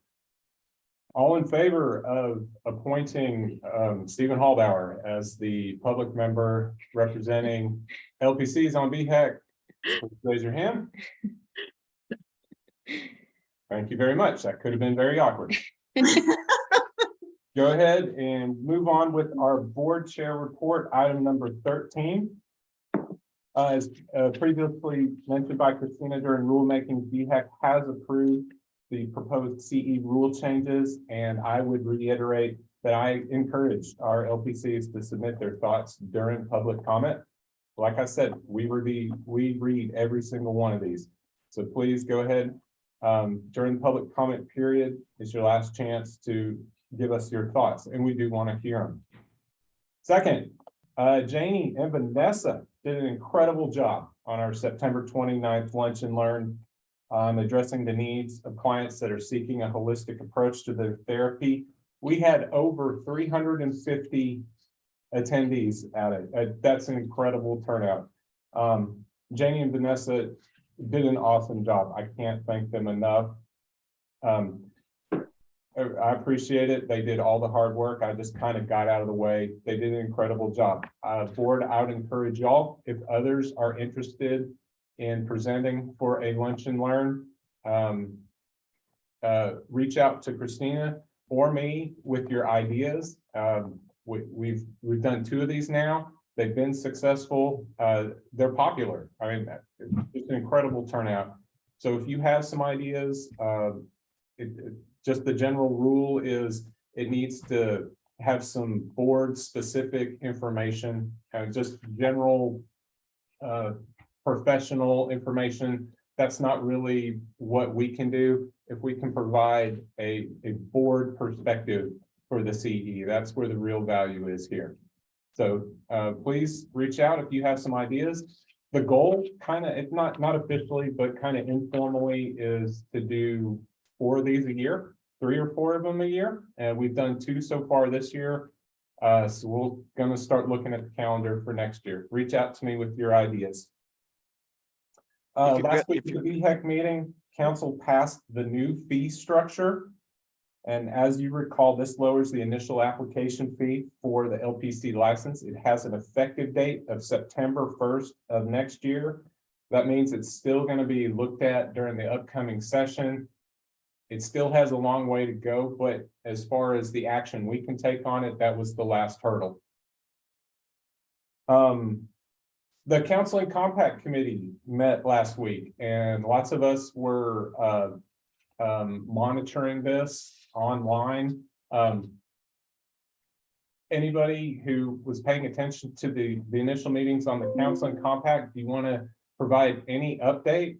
I was going to be there, but I got called down to chair the BHEC meeting, and I did not get a chance to pay attention to the counseling compact meeting. So anybody that did have that opportunity, is there anything that you would want to update us on coming out of that meeting?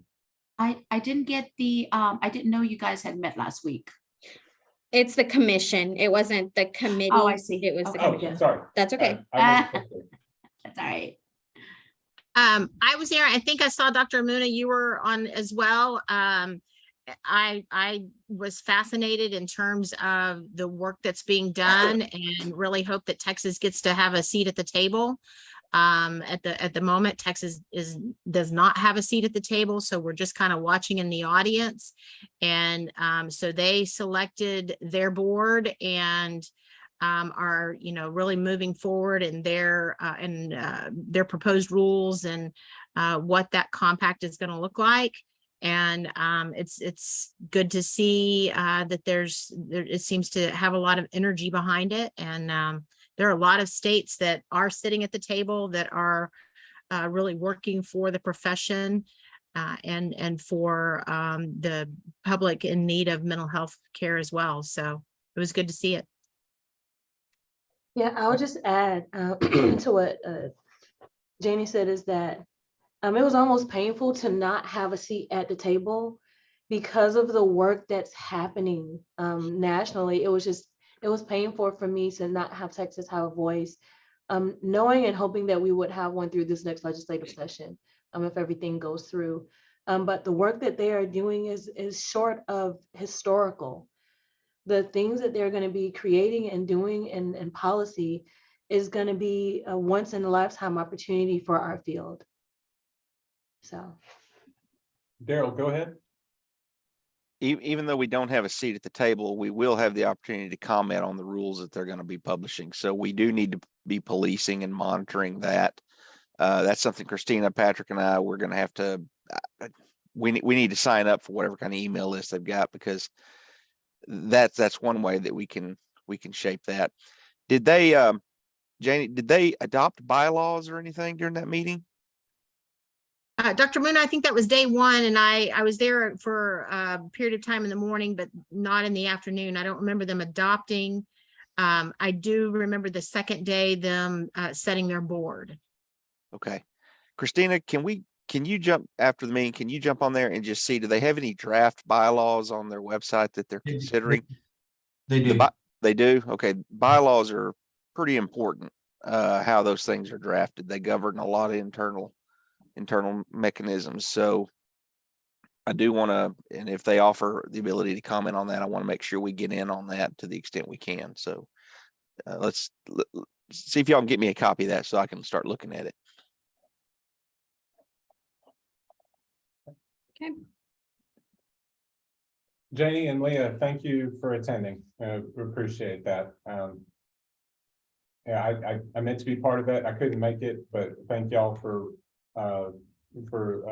paying attention to it and for the update today. One last item from me.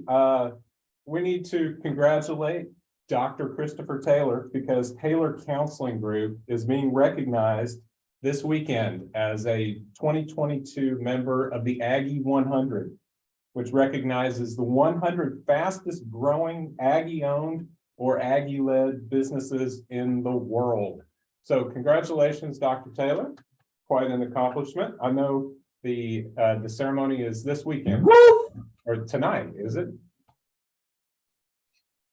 Yeah, thank you, Mr. Chair. It is tonight. We're leaving after this meeting to go down there, so I'll be able to escape the thunderstorm, which would be nice. But no, it's a huge honor to be a part of this class, the Aggie 100, as a mental health company that promotes affordable care. So to be recognized amongst, you know, $100 million companies and you know, large corporations throughout the world is a huge honor. So we hope to be above 99. That's our goal. So we'll find out. We'll find out if we make it above 99 or not. But thank you very much. Congratulations, Dr. Taylor. That covers for the board chair report. Christina, with our board administrator report.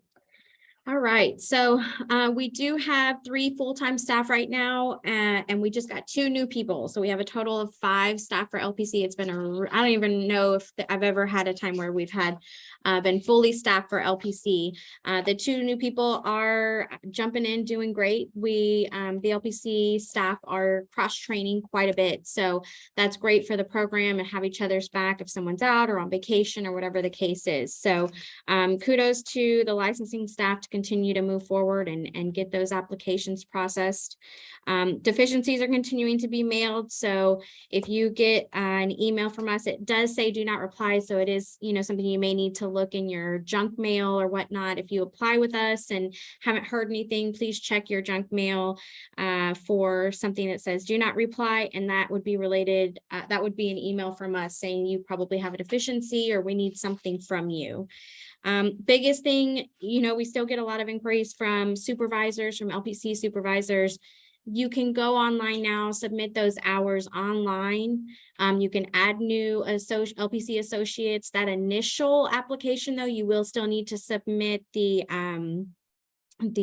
supervisor agreement form, but anytime you're going to be adding new people after they are already an LPC associate, you can do all of that online. You can delete your LPC associates online. So that online portal is just a really, really great tool.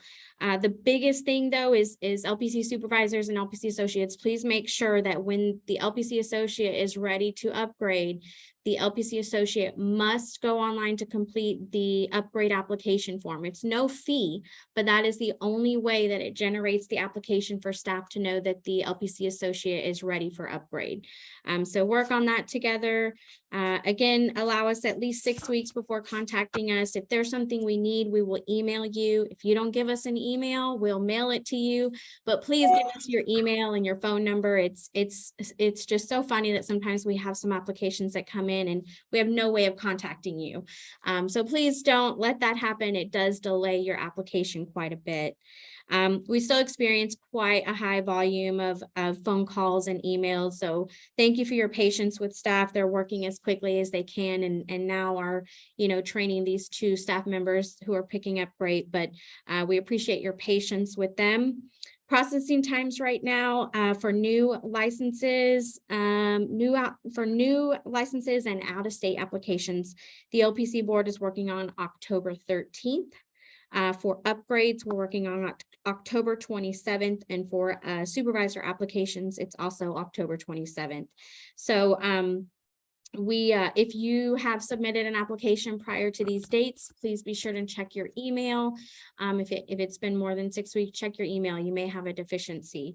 Otherwise, staff is going to get to your application as quickly as possible. So just remember to go online, look at what all the requirements are before you submit your application, pass the word, sign up for email updates. Our website has so much information on it.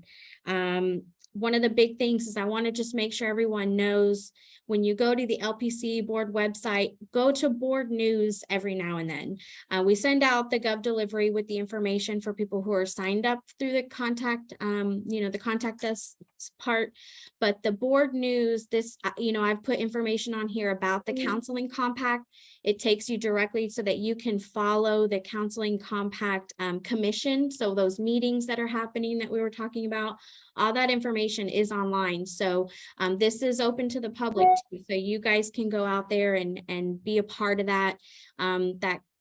That compact website will get you to where the meetings are and where to submit that public comment that Daryl was talking about a little bit ago. But also, that's where our rules are. That's where the insights over the lunch hour webinars we do. Once that webinar's over, I go back on there and I add that PowerPoint or whatever the material that it was that the board members went over is on the board news website. So make sure and check that out on the LPC website. Related to enforcement, just real quick, we still have 19 cases. 2 of those cases are almost finished with their compliance. And other than that, the enforcement compliance process is going pretty smoothly as well. That's all I have. Anyone have questions for Christina? Hearing none, we will move on to item 15, public comments. Anyone who's interested in public comment who is on the Zoom call, please raise your hand and I will get you able to speak. Again, you only have 3 minutes. Please be sure and announce yourself and what association you may be with, or if it's yourself. Let's see, first one I have is Miss Angela Bowles. Good morning, distinguished board members and staff. My name is Angela Bowles. I am a licensed professional counselor supervisor and the Texas Counseling Association liaison to the board. At this time, TCA would like to continue to encourage the board to engage with stakeholders prior to voting on rule changes, and we appreciate the work being done here. TCA respectfully welcomes every opportunity to engage with the board and would like to thank the board for having an exhibit booth and presenting at the 2022 Professional Growth Conference. Our members consistently express their appreciation to have the opportunity to meet with you at the conference. TCA would also like to mention that Chairman Steve Halbauer is receiving the Texas Counseling Association 2022 Layperson of the Year Award, which will be presented at the awards ceremony Thursday evening. We appreciate the diligent efforts of our volunteer board members and staff and look forward to seeing some of you at the TCA Professional Growth Conference in Dallas next week. Thank you. Thank you. Thank you, Angela. Next person we have is Rhonda Kimball. Hi, Rhonda Kimball, LPC. I just wanted to speak to the support animals. As I was saying, I equate the support animals as I would medication. So after my diagnosing, I would then refer them to their general, who does have the authority to sign those papers, psychiatrist, who does have the authority, rather than expand our exposure as LPCs, because this is a concern. And these things are written and it can be a profitable part of LPC business. So I just want to give you that perspective. In regards to Mr. Connors under supervision, it's up to the supervisor to give the remediation report to you, the board, and up to you and the staff to decide whether or not he has met the criteria. And I thought it was so amazing and such wisdom today, whoever brought up the character flaw, because character needs to be evaluated. If in fact an empty envelope was, I didn't get to read all the paperwork, sent, that would be a character issue and important in this field, I believe. So I do like that you understood nobody else showed up to defend themselves. And I think it was such a wise decision, and that gives me confidence in the board. Daryl, you spoke to the fact that LPCs can diagnose. What other boards are able to diagnose or not able to diagnose? And as to the LPC and the LMFT, it's just a record keeping issue, isn't it? Because there is a different requirement for LMFT than for LPC. So that's really just a supervisor associate issue, isn't it? Not a lot of it. Is it necessary to make a rule, or is that just out of the scope of what you guys are doing? So those are my questions. That's what I wanted to speak to. Thank you for volunteering and all the hard work you do. Thank you, Ms. Kimball. And it looks like last we have Miss Smedley. Good morning, board members and staff. My name is Diane Smedley. I am a licensed professional counselor, licensed marriage and family therapist, and I do serve as the liaison to the LPC board for the Texas Association of Counselor Education and Supervision. I'm grateful for the opportunity today to provide a public comment on behalf of TASIS. So first, I want to graciously invite members of the board to the TASIS Midwinter Conference. The conference will be held March 2nd and 3rd in Georgetown, Texas.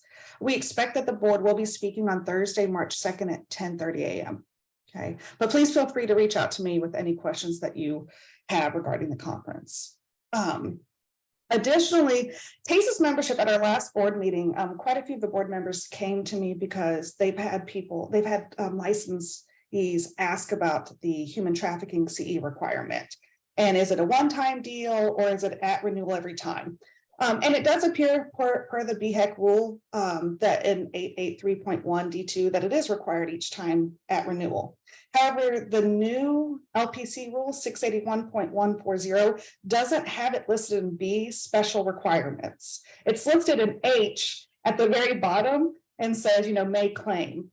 And that is really confusing for licensees. And so TASIS memberships is requiring the LPC board clarify that requirement by listing the human trafficking CE in the special continuing education requirements, that B component of 681.140.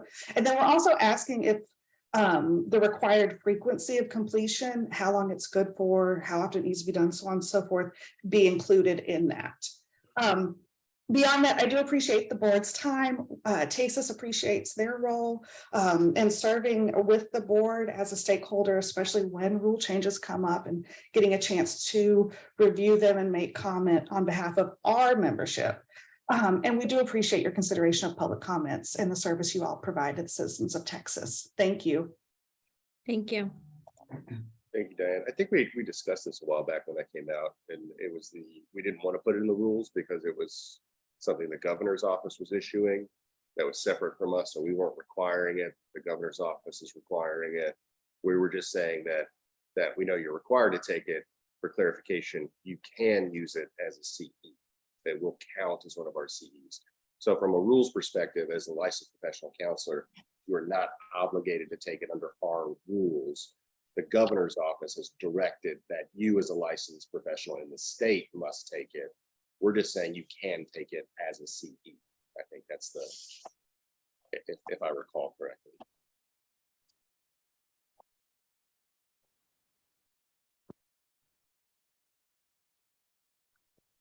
Any other public comment? Nope, that was it. All right. Thanks, everyone. 16 items for consideration. Anything other than what we've already discussed today? Anything in addition?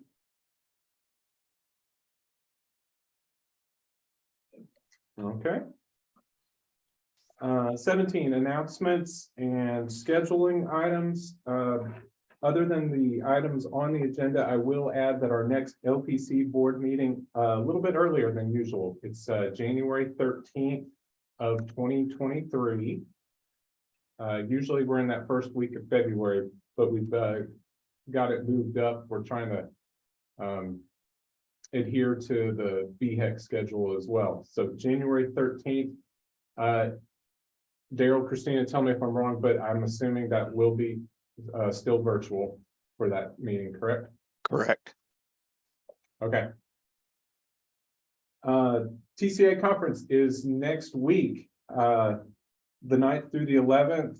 Our board panel presentation is the afternoon of Thursday, the 10th at 4:00 p.m. We have an all-star team on the panel: Janie Stubblefield, Dr. Bradley, Dr. Omuna, and Dr. Taylor. I'd participate, but at that point, we then get in trouble with the quorum police. So I will be hanging out with Christina at the booth. For anybody listening on the meeting today, I love interacting and meeting Texas LPCs. Please come by the booth and say hi. I'd love to meet you. I'd love to introduce myself. And for you, the board members, I have never met Dr. Omuna in person. I'm looking forward to that. And I haven't seen Janie in person in 2.5 years. It's been a while. Dr. Bradley, it's been since in Galveston, I believe. No, I'm sorry, since TASIS back in March. And Dr. Taylor, I don't think we've had lunch in a few months, so I'm looking forward to seeing all of y'all. Christian counselors, that is set for February 16th through the 18th. I don't know the location on that. If I don't remember. Sandra is on here. Okay. And then TASIS, as Diane mentioned, Georgetown on March 2nd and 3rd. Anyone have anything else to add to our schedule?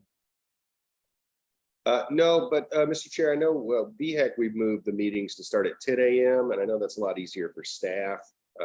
Is that something we want to explore here as well? Because our wonderful, government employees, they don't get paid to come in like super early and get going on this. So I'm here at 7. I know Christina won't say it, but I know she would love it if it started at 10. So I mean, that's y'all's call. I'm here See, when she you tell won't me to say be it. here. She won't say it. I'm here at 7, so. I'm fine with the 9 a.m. start time, but if it's more convenient to move it back, y'all can let me know. Anybody? We'll take it under discussions, under advisement. I'm good with 9 a.m. and we're finishing up by lunch, so. Yeah. Sorry, Daryl, I tried for you, but Man, I'm still pro 10. I'm pro 10 a.m. I'll tell you the reason we did that at 10 is in case the board chair had to come down from Dallas or from, roughly 3 hours away. That way y'all didn't have to get up at 4 or 5 in the morning to leave to get here. If you had to drive in the morning, that was why 10 a.m. was selected for BHEC and for psych board originally. So that's why those two begin at 10. Okay, anything else under schedule or announcements?